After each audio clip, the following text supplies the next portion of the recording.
करने वाले और झारखंड से प्यार और मोहब्बत करने वाले जितने भी झारखंडी साथी आए हुए हैं, सभी को मेरा झारखंडी जोहार।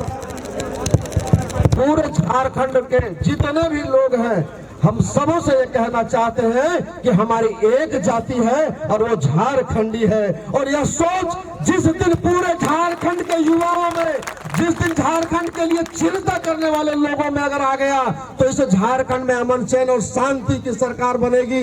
यहाँ के युवाओं को रोजगार मिलेगा। यहाँ के जो भी लाचार बेवस अपने आप को समझते हैं, उन किसानों को हाथ को मजबूती मिलेगा। इसलिए आज हम लोग यहाँ इकट्ठा हुए हैं।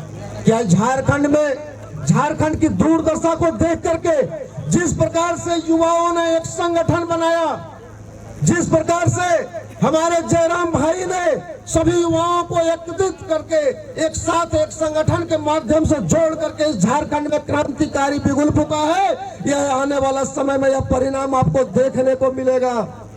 साथियों, एक कहावत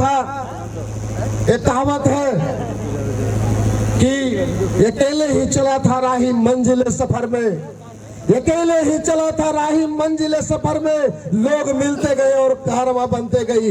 इस बात को अगर चरितार्थ करके किसी ने दिखाया है तो झारखंड प्रदेश में हमारे जयराम भाई ने करके दिखाया है। साथियों, आज जितने भी लोग, जितने भी युवा साथी यहाँ पर एकत्रित हुए हैं, ये कोई साधारण लोग नहीं है। आप में वो जुनून है, आप में वो जज्बा है, आप में चिंतन करने की शक्ति है कि झारखंड को कैसे बचाया जाए, इस झारखंड में जो खनिज संपदा है इसका कैसे उपयोग किया जाए, यहाँ के लोगों को कैसे रोजगार मिले। अगर आप बात करें तो आप देखते होंगे कि 3 वर्षों से कहीं बालू की नीलामी नहीं हुई। आज गिरिडीह जिला उसका दंश झेल रहा है। मैं पूछना चाहता हूं कि गिरिडीह के इस धरती पर यहाँ के प्रशासनिक महकमे को कि आप जवाब दें कि गिरिडीह में जितने भी सरकारी योजनाएं काम हो रहा है वहां पर बालू कहां से आ रहा है, अब बताने का काम करें। अगर एक गरीब गुरबा व्यक्ति अपने घर, अपने परिवार को चलाने के लिए अगर ट्रैक्टर से अगर बालू उठाता है और वो बालू ले जा करके कहीं ना कहीं सरकारी विभाग में सरकारी काम हो रहा है वही देता है, उसे पकड़ करके राजसात का मुकदमा करके उसे बेरोजगार करने का काम करता है। क्या इसलिए झारखंड का निर्माण हुआ था? मैं पूछना चाहता हूं अपने युवा साथियों से। प्रशासन के लोग के पास अगर जवाब है तो जवाब दे। अगर हमने इस विषय को लेकर के कई बार गिरिडीह उपायुक्त महोदय से, गिरिडीह खनन पदाधिकारी से बात रखी कि एक ट्रैक्टर में 6 लोगों का रोजी रोजगार चलता है साहब, इसे आप थोड़ा सा नजरअंदाज कीजिए। अगर कहीं सरकारी विभाग में अगर बालू गिरता है तो उसका सेल टैक्स रॉयल्टी नियम विधिवत रूप से काट करके विभाग को दिया जाता है। भले आपके नजर में वो चोरी है, लेकिन हमारे नजर में वो मेहनत का पैसा है और 6 लोगों का रोजगार चलता है गाड़ी से, उसको देखने का काम करें। और अगर नियम कानून अगर बनानी है तो कानून सबके लिए बराबर होना चाहिए। अगर कोई इमारत खड़ा कर रहा है, चाहे वो सरकारी विभाग का हो चाहे किसी का भी हो, अगर वो बालू खरीद रहा है तो आपसे यह फर्ज बनता है आपको कि आपको पूछना चाहिए कि आप बालू कहां से लेकर के आए हैं। आज यहाँ पर गिरिडीह में जो समस्याएं हैं, आज चाहे गिरिडीह सीसीएल की बात करें, आप सीसीएल क्षेत्र में आज जिस विषय में हम लोग यहाँ एकत्रित हुए हैं, जिसकी लड़ाई लड़ रहे हैं, आज सीसीएल में करीब 15-16 ऐसे पंचायत हैं जिन पंचायत के लोगों के पास इस झारखंड के मूलवासी होने के बावजूद भी एक छटाक जमीन नहीं है, वो भूमिहीन व्यक्ति है। इसीलिए झारखंड अलग हुआ था। झारखंड अलग हुआ था कि उन भूमिहीनों को भूमि मिले, झारखंड अलग हुआ था कि जो झारखंडी है उसे अपना पहचान मिले, हक और अधिकार मिले। लेकिन यह देखा जा रहा है कि अपने नीति और सिद्धांतों के साथ सौदा करके यहाँ की राजनीतिक पार्टियों ने जिस प्रकार से चोर मुसेरा भाई होते हैं वो मिल करके काम करने का काम कर रहे हैं और झारखंड को लूटने का काम कर रहे हैं। साथियों, एक बात हम और बतला देना चाहते हैं कि आज गिरिडीह की जो हालात है, यहाँ पर 2 मुख्यमंत्री हैं। एक मुख्यमंत्री रांची में बैठ रहा है तो दूसरा मुख्यमंत्री गिरिडीह में बैठ रहा है, और उसका एक है अली बाबा और वो है 40 चोर।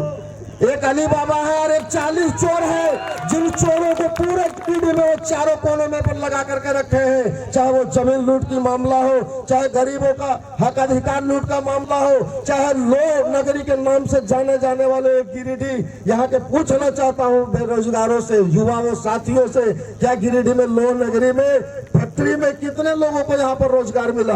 अगर उसे रोजगार भी मिल रहा है तो दूसरे राज्य का उसको आइडेंटिटी कार्ड दे करके रोजगार दिया जाता है। इसलिए कि अगर किसी भी प्रकार का घटना दुर्घटना अगर हो जाए तो आप दावा नहीं कर पाएंगे। ये नीति को समाप्त करना है, इसलिए झारखंड नहीं अलग हुआ कि आप जैसे मनमानी करना है वैसे कीजिए।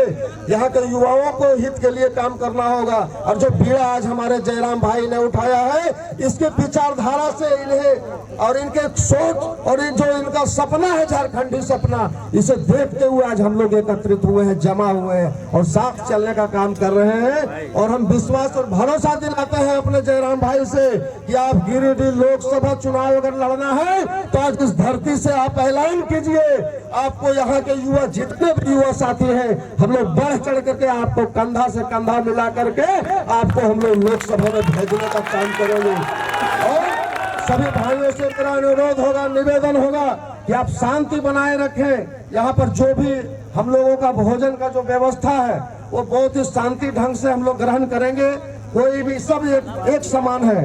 हमारी जाति एक जाति होनी चाहिए और वो जाति होनी चाहिए झारखंडी। कोई हिंदू, कोई मुसलमान, कोई सिख, कोई ईसाई नहीं।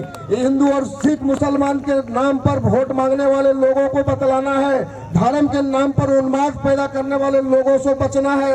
आज इसलिए हम लोग यहाँ पर जमा हुए हैं। कोई कुछ कह रहा है उसे नहीं सुनना है। आप सबों के पास विवेक है, ज्ञान है। और एक कहावत है कि जवानी जिस ओर चलती है जवाना उस ओर चलता है। और यहाँ जितने भी लोग खड़े हुए हैं, ये आधा से बेसी, यहाँ पर 90% लोग जवान लोग हैं। और आप लोगों के पास विवेक है, सोचने की क्षमता है। आप सोच समझ करके काम करें, किन्हीं के बातों में ना जाए। और अंतिम में एक शायर है कि पीर हो गई है पर्वत अब तो पिघलनी चाहिए, पीर हो गई है पर्वत अब तो पिघलनी चाहिए।